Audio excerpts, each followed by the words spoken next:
La historia del Éxodo ha permanecido no solamente como una referencia continua para los israelitas, sino como una fuente de revelación, de conocimiento de Dios.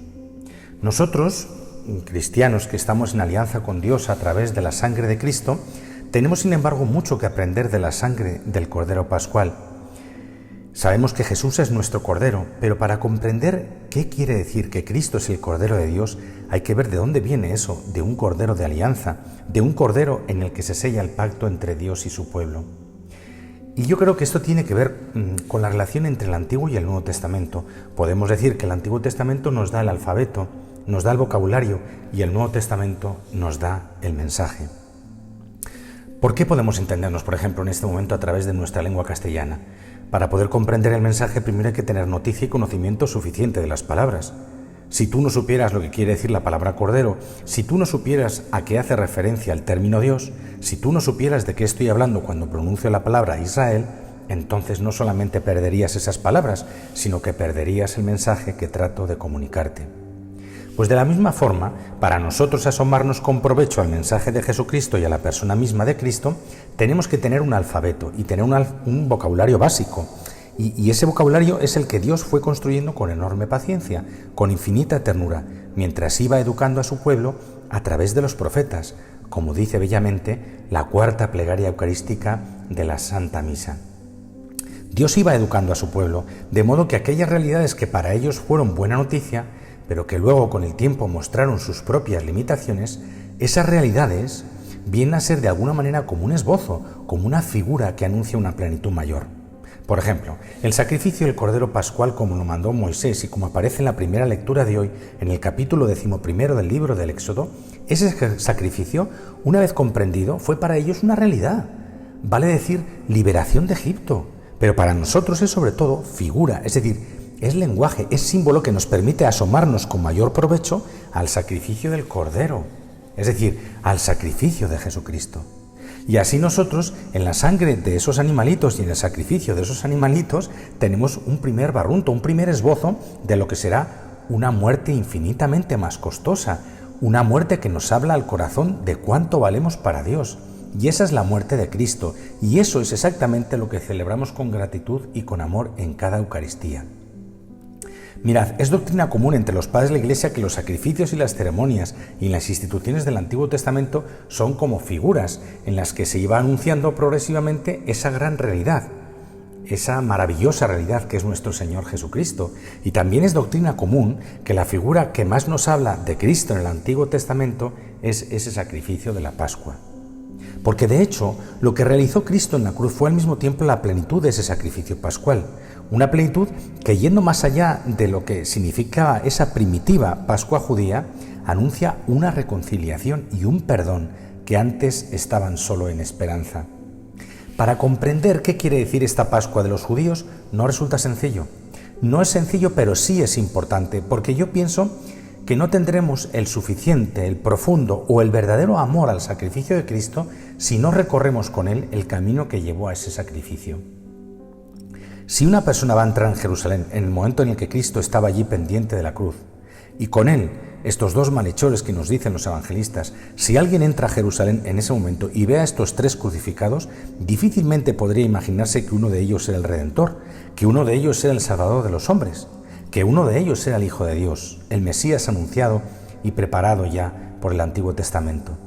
Con esto lo que quiero decir es que si uno no ha acompañado el trayecto de Cristo hacia el sacrificio, se queda sin entender lo que está ahí pasando.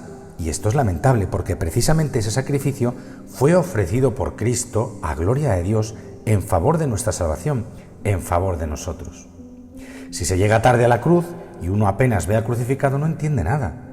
Es necesario haberlo acompañado un poco antes. Eso es precisamente lo que quiere el santo ejercicio, por ejemplo, del Vía Crucis, que nosotros acompañemos ese camino de Cristo. ¿Y cuál será el momento en el que empieza el Vía Crucis?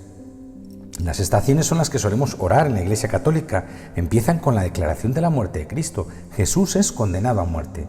¿Y es el momento en el que empieza el camino de Cristo hacia la cruz? Pues no, porque ya él había dicho antes, por lo menos 3 veces, le había dicho a sus discípulos que el Hijo del Hombre iba a ser entregado en manos de los hombres y que lo iban a azotar y a rechazar.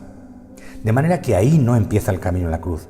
Hay un pasaje importante que está en los 3 evangelios sinópticos, Mateo, Marcos y Lucas, en el que se destaca cuando Cristo empieza su camino definitivo hacia Jerusalén.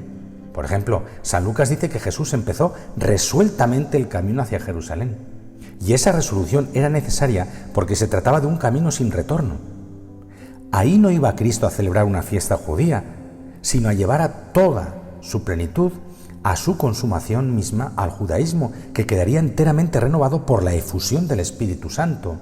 Y ese Espíritu Santo se iba a derramar en la faz de la tierra precisamente por el corazón abierto del Señor.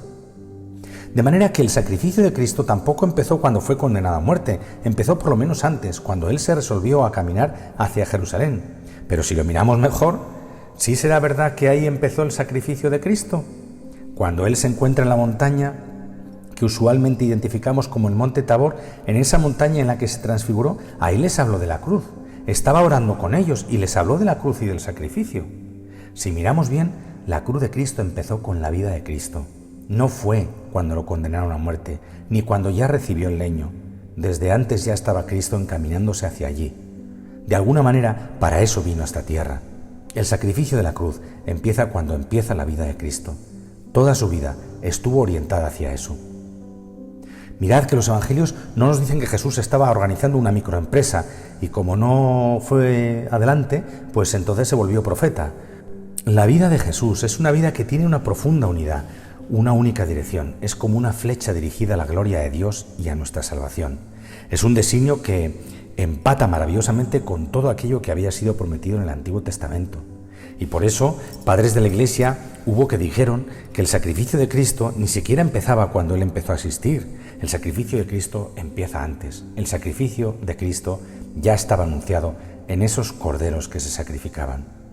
El sacrificio redentor de Cristo ya estaba figurado en Isaac, que llevó la leña de su propio sacrificio. El sacrificio de Cristo, dice un padre de la Iglesia, ya estaba anunciado en ese Abel, que muere inocente. El sacrificio de Cristo ya estaba anunciado cuando Dios le dice a la mujer que su descendencia, la de la mujer, vencerá sobre la descendencia de la serpiente. Si uno llega tarde a la cruz, no entiende nada.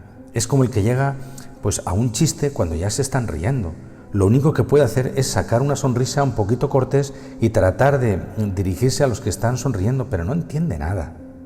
La gracia de la cruz, cuanto más la recorremos, cuanto más la acompañamos, más la recibimos. La persona que llega simplemente al momento de ver al crucificado, lo único que ve es a un hombre retorciéndose de dolor, padeciendo y finalmente muriendo. Y en eso no hay mucho que comprender ni hay mucho que saborear. Si hace un recorrido un poquito más largo y mira cuál es el proceso o cuál fue el proceso por el cual fue condenado Cristo, y mira sobre todo con qué amor, con qué paciencia, con qué profunda oración y nobleza vivió Él su propia muerte, entonces ya se le abren un poco más los ojos y entonces dice: no es una persona cualquiera la que está muriendo ahí, aquí hay alguien, aquí hay alguien. El centurión romano, que llegó bastante tarde, porque ese no sabía nada de estas cosas, seguramente aquel centurión que estaba al pie de la cruz algo alcanzó a ver, porque llegó a decir: verdaderamente este hombre era hijo de Dios. O sea que si uno acompaña un poquito más la cruz de Cristo, uno entiende un poco más qué era lo que Él quería y sobre todo uno recibe un poco más de luz, un poco más de amor y un poco más o mucho más de gracia. Y si uno se va un poco antes y mira qué género de vida llevaba Cristo, uno entiende que Cristo murió como murió, porque vivió como vivió. La vida de Cristo no tuvo una casualidad, no es un accidente, no es un tropiezo cuando llega la muerte. Su muerte cruel y misericordiosa a la vez, espantosa y bellísima a la vez, es el desenlace de toda una vida. Entonces, cuando uno va recorriendo la vida de Cristo, uno va viendo que hay tanto que comprender, tanto que amar, tanto que agradecer en esa cruz. Y si uno se detiene un poco más y llega a estas imágenes del Cordero sacrificado, cuya sangre detiene las consecuencias del pecado de los hombres para que no haya más muerte, uno agradece más. La invitación entonces, ¿cuál es? La invitación es acompañar el recorrido del sacrificio de Cristo desde su origen, desde su principio, mirar cada lectura del Antiguo Testamento. Invito yo, miradla, relacionándola con Cristo. ¿Qué tiene esto que ver con mi Señor? ¿Cómo sé que me está hablando aquí ya de Jesús? ¿Cómo sé que me está anunciando aquí la salvación que llegaría a su plenitud después? Y así uno va haciendo de estas lecturas y de estas meditaciones actos de contemplación, actos de amor que le permiten conocer, saborear, apreciar, agradecer y proclamar mejor la salvación que se nos ha sido dada en la cruz bendita. en el sacrificio redentor de nuestro Señor Jesucristo. Amén.